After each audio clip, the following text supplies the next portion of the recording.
Saya pernah berjumpa dengan orang yang namanya Baru Kelinting begitu Mas Dul ya. Iya kan. Dimana di saat itu orang Sedawe atau sedesa Sedawe itu dipanggil semua oleh Mbah Baru Kelinting.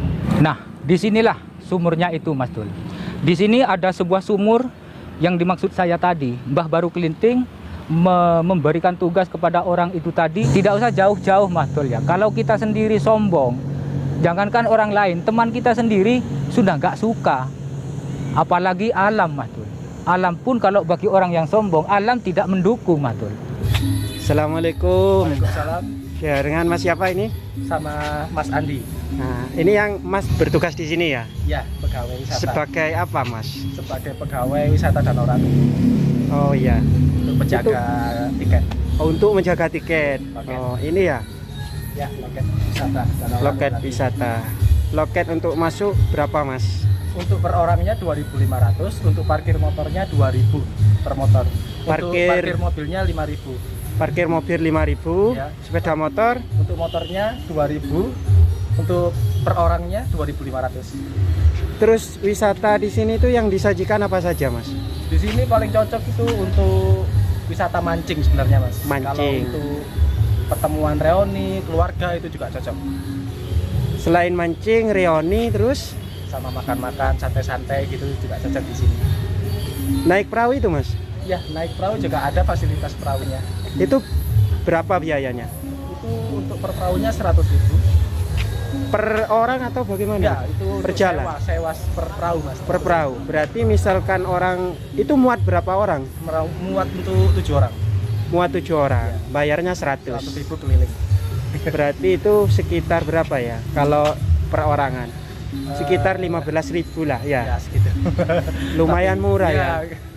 Soalnya kan bensinnya Mas. Oh iya, pakai bensin Mas ya. Pertalite. Pertalite. Iya. Oke, terima kasih ya atas Siap. infonya. Siap. Danau Ranu Grati Pasuruan pada tanggal 17 Oktober 1979. Dalam sejarahnya, danau ini pernah menggegerkan masyarakat Indonesia dengan tragedi tenggelamnya tank amfibi beserta 22 pasukan TNI dan tidak muncul ke permukaan lagi. Peristiwa tragis itu sampai sekarang masih diliputi misteri karena bangkai tank beserta seluruh awaknya tak seorang pun berhasil ditemukan. Menurut legenda dan kepercayaan masyarakat sekitar di wilayah itu, hidup seorang begawan sakti, arif dan bijaksana yang bernama Begawan Nyampu. Suatu hari beliau didatangi Endang Sukarni dari keraton Mataram. Endang Sukarni pergi dari keraton karena hendak dinikahkan dengan lelaki yang tidak dicintainya. Sebagai simbol rasa cintanya, sang begawan memberikan sebilah pisau kepada Endang Sukarni. Namun sang begawan juga berpesan untuk tidak memangku pisau tersebut dan disayangkan suatu ketika ternyata Dewi Endang Sukarni melupakan pesan sang begawan tersebut dengan memangku pisaunya. Keteledoran itulah membuat sang Dewi hamil dan melahirkan bayi setengah ular. Wujud manusia setengah ular itulah beliau beri nama Baru Kelinting. Assalamualaikum warahmatullahi wabarakatuh. Salam sejahtera bagi kita semuanya. Rahayu, rahayu, rahayu. Sahabat Indah Channel TV, sahabat Karto Laksono Somad. Kali ini saya berada di Danau Ranu Grati Pasuruan. Nah, kali ini saya bersama Kang Karto di sana. Nah, buat teman-teman, kali ini saya akan mengangkat kisah pengetahuan Kang Karto, pengalaman spiritual di saat beliau bertirakat pernah mengalami sesuatu yang pernah terjadi di Danau Ranu. Nah, boleh diceritakan Kang, pengalaman Kang Karto seperti apa? Alhamdulillah. Sebelumnya saya mengucapkan Assalamualaikum warahmatullahi wabarakatuh. Kali ini saya akan mengangkat kisah di masa lalu saya. Sebelumnya saya mohon maaf kepada semua saudara-saudara yang ada di luar sana. Siapa tahu ada sebuah pengalaman teman-teman tentang di Danau Rano Kelindungan ini teman-teman ya. Karena setiap kejadian sama seseorang itu tidak mungkinlah sama. Setiap pengalaman seseorang beda. Pasti ada perbedaan. Jadi tidak sama teman-teman ya. Iya Kang. Untuk kali ini saya akan mengangkat cerita saya di masa lalu. Saya pernah mengalami kejadian di sini Mas Dul. Dan saya pernah berjumpa dengan orang yang namanya Baru Kelinting begitu Mas Dul ya. Iya Kang. Dimana di saat itu orang Sedawe atau sedesa Sedawe itu dipanggil semua oleh Mbah Baru Kelinting. Pada waktu itu Mbah Baru Kelinting itu mencari hamba Allah. Lalu Mbah Baru Kelinting itu memanggil semua orang yang ada di Dawe, ayo maju semua ke depan begitu Mas Dul ya. Jadi orang-orang itu maju semua ke hadapan Baru Kelinting Mas Dul. Dan di saat itu beliau itu menanyakan pertanyaan kepada orang yang sedang dipanggilnya.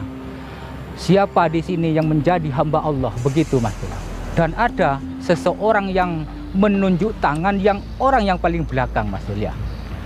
Beliau itu menunjukkan tangannya dan Baru Kelinting memanggilnya kembali. Yang menunjukkan tangan maju ke depan begitu Mas Dul ya. Setelah maju ke depan, Mbah Baru Kelinting itu menanyakan lagi, apakah benar Anda adalah hamba Allah? Dan beliau itu, orang yang dipanggilnya itu menganggukkan kepalanya Mas Dul, yang artinya iya. Dan Baru Kelinting berkata lagi, kalau Anda benar adalah hamba Allah, maka loncatlah ke sumur itu. Begitu Mas Dul. Tanpa berpikir orang itu langsung meloncat Mas Dul. Loncat ke dalam sumur. Meloncat ke dalam sumur tanpa mereka berpikir terlebih dahulu. Entah apa yang terjadi kepada mereka, saya tidak tahu. Tiba-tiba dia mengikuti kata-kata Mbah Baru Kelinting, langsung meloncat tanpa berpikir sedikit pun. Jadi saya di situ kaget Mas Dul. Masya Allah, jadi mati orang itu. Begitu saya. Untuk memastikan bahwa orang itu mati atau tidak, saya meminta izin kepada Mbah Baru Kelinting. Mbah, saya ingin masuk ke dalam. Apakah Mbah mengizinkannya? Mbah Baru Kelinting menganggukkan kepala. Itu artinya saya diizinkan masuk ke dalam. Setelah saya maju dan saya berusaha masuk ke dalam sumur tersebut teman-teman ya. Di sumur itu ada sebuah tangga yang melingkar terus ke dasar sumur teman-teman ya. Tangga itu sampai ke dasar. Setelah saya menyampai di dasar, di situ sudah saya dapatkan mayit orang yang meloncat itu tadi teman-teman ya. Posisinya berada tepat di utaranya sumber teman-teman ya. Yang anehnya lagi, sumber tersebut hanya satu sumber yang muncul dari permukaan tanah, tapi mengeluarkan dua warna teman-teman ya. Yang air yang mengalir ke barat itu airnya bening teman-teman ya. Bening, bersih, putih. Dan yang mengalir ke timur itu adalah air belerang teman-teman ya. Maka dari itulah saya itu dalam hati bertanya, kok bisa ya satu sumber mengeluarkan dua warna? Sebenarnya ini sumur apa? Sumur atau apa begitu? Tapi yang jelas kalau dari atas itu adalah sebuah sumur. Terus Kang, posisi sumur itu sendiri ada di sebelah mana Kang? Oh ya, oke Mas Dul. Dari pintu dam ini Mas Dul ya, berjalan ke arah barat itu sejauh 25 meter. Ayo kita ke sana Mas Dul. Ya, ayo. Nah, disinilah sumurnya itu Mas Dul. Di sini ada sebuah sumur yang dimaksud saya tadi. Mbah Baru Kelinting memberikan tugas kepada orang itu tadi meloncat ke sumur ini Mas Dul. Inilah posisinya sumur itu. Dan keesokan harinya saya mendengar kabar dari teman-teman, di Danau Rano ada orang mati katanya mengambang di dekat dam begitu Mas Dul ya. Untuk memastikannya, saya bilang kepada teman-teman, ayo kita ke sana untuk membuktikannya apakah benar yang saya saksikan tadi malam itu orang gila atau hamba Allah. Jadi posisinya ketika saya nyampe sini, posisinya itu pakaiannya itu pakaian seperti orang gila yang biasanya ada di jalanan begitu Mas Dul ya. Tapi yang sebenarnya yang menurut saya di dalam kejadian semalam itu, menurut Mbah Baru Kelinting, beliau itu adalah hamba Allah begitu Mas Dul. Tapi warga sekitar danau atau Dawe, sumber Dawe Sari ya, mengenal mereka itu orang gila. Karena setiap hari ke barat, ke timur, begitu Mas Dul. Ketika saya mengalami kejadian itu Mas Dul, beliau itu sudah meninggal di Danau Rannugelati ini Mas Dul. Itu Kang, mengenai sumber itu tadi Kang. Mengenai sumber itu, anehnya Mas Dul ya, satu sumber itu mengeluarkan dua warna Mas Dul ya.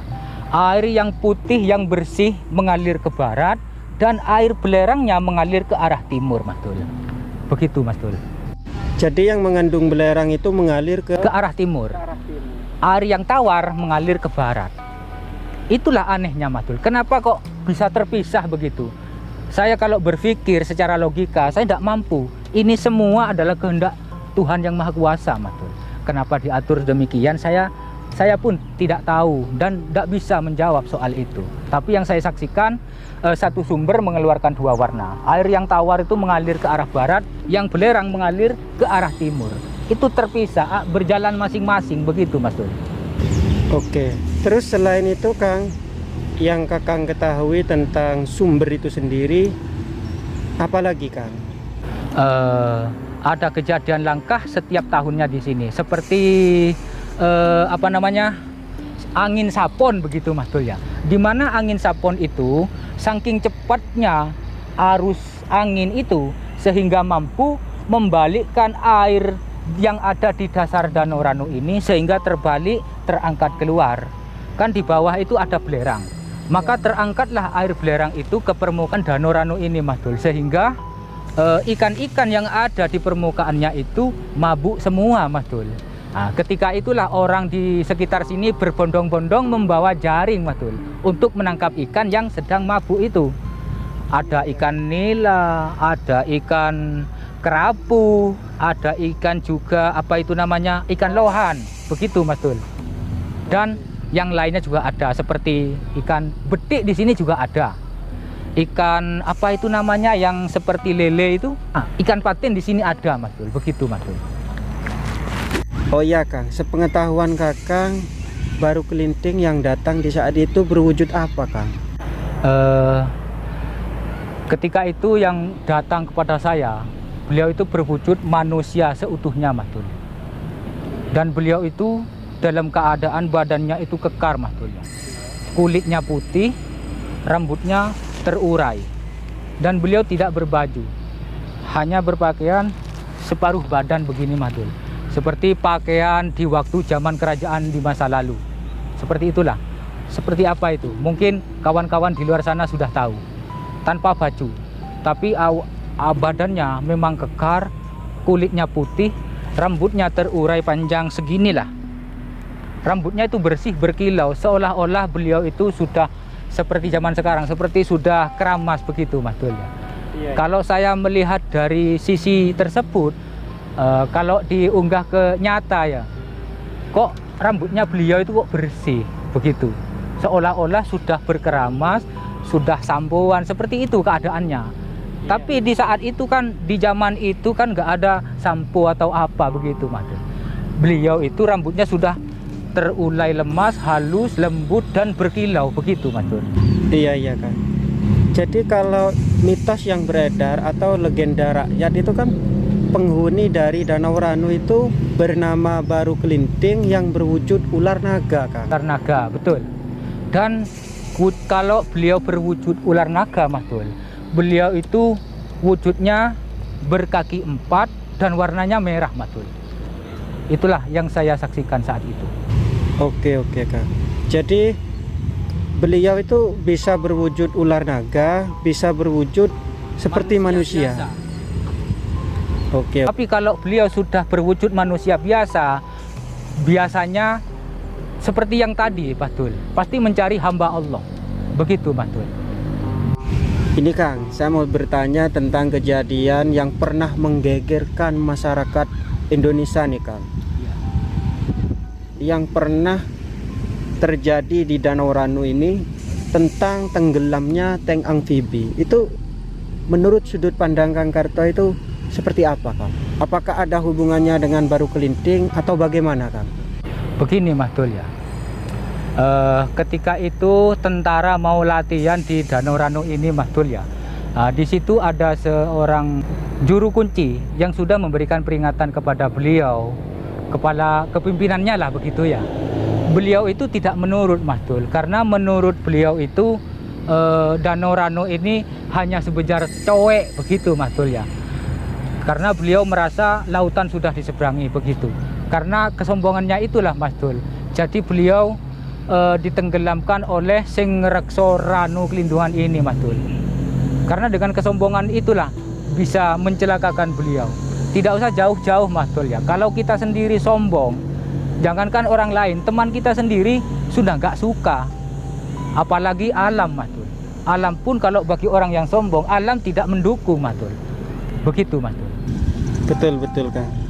Jadi itu memang ada hubungannya dengan hal gaib itu sendiri Kang. Bisa saja itu terjadi karena ada hubungannya dengan hal gaib itu tadi Kang ya.